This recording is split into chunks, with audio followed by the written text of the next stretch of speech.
भोपाल में महिला आयोग की जन योजना होती है 12 अप्रैल सन 2026। तभी वहां पर एक महिला आती है जिसका नाम शकीला होता है। शकीला महिला आयोग की अध्यक्ष से कहती है कि मैडम, जो मेरा पति है उसका अपनी ही बहन के साथ अफेयर है। अब जैसे ही महिला अध्यक्ष ये सुनती है तो उनके पैरों तले जमीन खिसक जाती है। भला एक सगा भाई अपनी बहन के साथ ऐसा कैसे कर सकता है।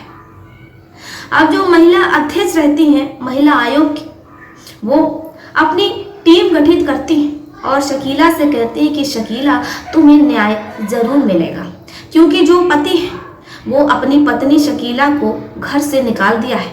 पत्नी मायके में रह रही है।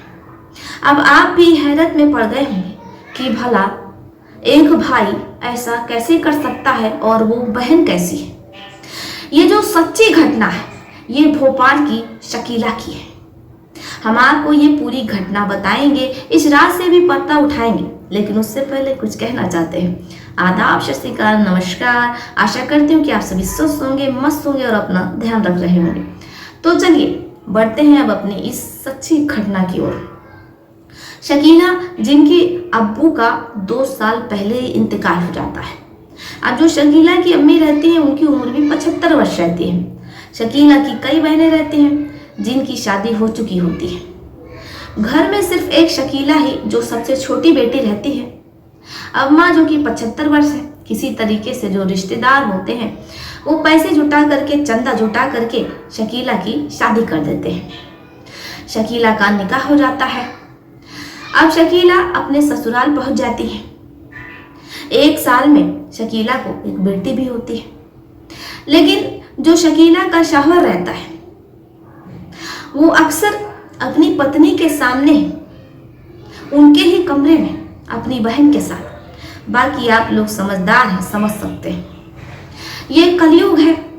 इस 4 दीवारी में, इस 4 दीवारी के पीछे किसका चेहरा कैसा है, कौन कितना मुखौटा लगाए हुए है, ये समाज के सामने जब सामने आता है तो स्वीकारना बहुत मुश्किल होता है। ऐसा ही शकीला के साथ हो रहा होता है। शकीला जो बहुत ज़्यादा परेशान रहने लगती है क्योंकि पति ना तो उन्हें मानता है, जानता है, और जो शकीला की ननद होती है वो भी शकीला से कहती है कि मैं तो तुम्हें जान से मार दूंगी, इसलिए तुम अपने मायके चली जाओ। और हम तो बचपन से ही ऐसे हैं, मैं बचपन से ही अपने भाई के साथ हूं। अब जब एक पत्नी ऐसा सुनती है जहां रिश्ते तार तार हो रहे हो तो उसे कुछ समझ में नहीं आता है कि वो करे तो क्या करे। वो अपने सास ससुर को पूरी बात बता देती है तो सास ससुर कहते हैं कि अगर तुम्हें मेरे बेटे के साथ रहना है तो तुम्हें ऐसे ही रहना पड़ेगा। अब जब शकीला ये सुनती है तो उसे अपने कानों पर विश्वास ही नहीं होता है। उसे लगता है कि वो करे तो क्या करे, उसके सास ससुर भी उसकी एक नहीं सुन रहे हैं और यहाँ रिश्ते तार तार हो रहे हैं, लेकिन माता पिता जिन्हें कोई फर्क नहीं पड़ रहा है। शकीला बहुत ज़्यादा दुखी रहती है, परेशान रहती है, क्योंकि जो उसका पति होता है वो रोज़ उसे घर से निकालने की बात कहता है।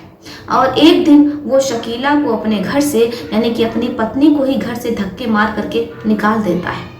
जो शकीला की ननद रहती है वो भी शकीला से आए दिन लड़ाई झगड़ा करती है। शकीला पूरे घर का काम काज करती है, अपने सास ससुर ननद पति के लिए खाना बनाती है, घर की जिम्मेदारी उठा रही होती है, लेकिन इसके बावजूद जो ननद रहती है, जो उसका पति रहता है, उनका मन नहीं पसीजता है। अब शकीला जिसका पति उसे धक्के मार करके निकाल देता है, शकीला अपनी बूढ़ी माँ के पास चली आती है और लगभग 1 सालों से वो अपनी माँ के साथ रह रही होती है। शकीला जिसे पता था कि उसकी माँ की स्थिति सही नहीं है, घर की स्थिति इतनी खराब है, पिता है नहीं। शकीला की जो माँ रहती है, पड़ोस वाले उन्हें खाना दे जाते हैं तो वो किसी तरीके से खा लेती है, लेकिन अब शकीला और उसकी बेटी भी थी। ऐसे में आखिर पड़ोसी कब तक उन्हें खाना देते। इसलिए शकीला को कुछ समझ में नहीं आता है वो करे तो क्या करे। वो घर घर बर्तन मांजने का काम करने लगती है। शकीला घर घर बर्तन मांज रही होती है, अपनी बूढ़ी माँ और अपनी बेटी का पेट पाल रखती है। अब इनसे शकीला अपनी बूढ़ी माँ की दवाई करती है, उनका इलाज करती है और सब कुछ शकीला के अब घर पर बिल्कुल अच्छा चलने लगता है। धीरे धीरे शकीला सिलाई भी सीख लेती है और अब उसके यहाँ कपड़े सिलवाने वालों की भीड़ लग जाती है, क्योंकि सभी लोग शकीला से ही कपड़े सिलवाते हैं। जितने रिश्तेदार होते हैं वो भी शकीला की मदद करते हैं। अब शकीला को जो जीवन होता है वो पटरी पर आ जाता है। शकीला की बूढ़ी माँ अपनी बेटी से बहुत खुश होती है, क्योंकि जो शकीला का भाई होता है वो अपनी पत्नी और अपने परिवार के साथ बॉम्बे रह करके वहीं पर काम काज कर रहा होता है।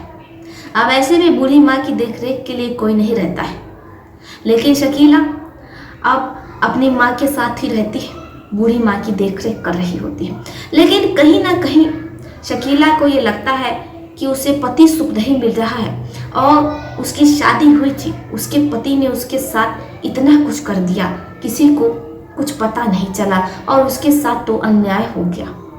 यही बात शकीला को अंदर ही अंदर खाए जा रही थी और कहीं ना कहीं ये जो रिश्ते तार हो रहे थे, शकीला इन्हें समाज के सामने लाना चाहती थी और न्याय पाना चाहती थी। इसलिए जब शकीला को पता चला कि भोपाल में महिला आयोग की जन सेवा है, तो वो उस जन सेवा में पहुंच जाती है। बहुत सी कुर्सियां पड़ी रहती हैं, उनमें से एक कुर्सी पर शकीला बैठ जाती है। घंटों इंतजार करने के बाद जब शकीला का नंबर आता है तो शकीला महिला आयोग के अध्यक्ष के पास जाती है और उन्हें पूरी बात बता देती है। अब जैसे ही महिला आयोग की अध्यक्ष ये सुनती है तो उन्हें अपने कानों पर विश्वास ही नहीं हो रहा होता है। पति अपनी पत्नी को छोड़ करके अपनी बहन के साथ ही उन्हें बहुत ज्यादा दुख पहुंचता है कि भला ऐसा कोई कैसे कर सकता है, और वो बहन कैसी जिसे सही और बुरी चीजों में कोई अंतर नहीं पता है, और वो ऐसा कैसे कर सकती है।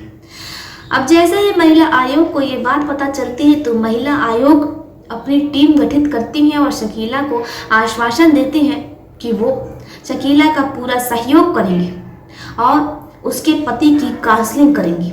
उसके जो ननद है यानी कि उसके पति की जो बहन है उन सभी की काउंसलिंग की जाएगी, उन्हें समझाया जाएगा और जो भी उचित कार्रवाई होगी कानून के स्तर से वो की जाएगी।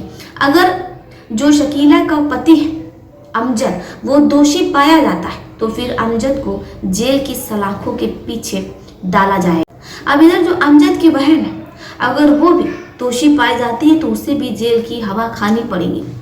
ये आश्वासन दे करके जो महिला अध्यक्ष रहती वो वहां से निकल जाती है। अब टीम गठित होती है, जांच पड़ताल होती है। अमजद और उसकी बहन दोनों ही दोषी पाए जाते हैं। अब वो दोनों जेल में सलाखों के पीछे अपनी सजा काट रहे हैं।